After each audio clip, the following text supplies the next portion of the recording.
Ever wondered exactly when that hard-earned cash from your Stripe transactions will finally hit your bank account? Let's break down Stripe's payout timelines and uncover the secrets behind getting paid faster.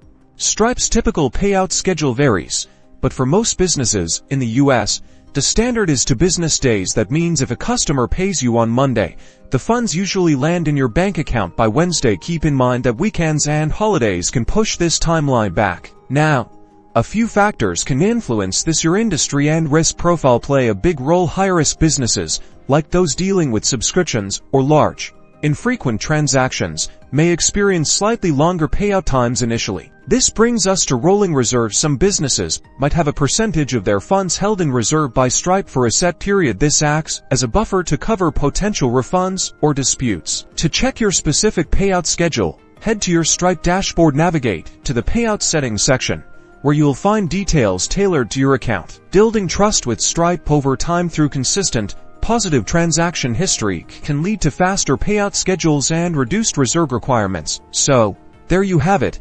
Understanding Stripe's payout process empowers you to manage your cash flow effectively. If you found this helpful, be sure to like and subscribe for more payment processing tips.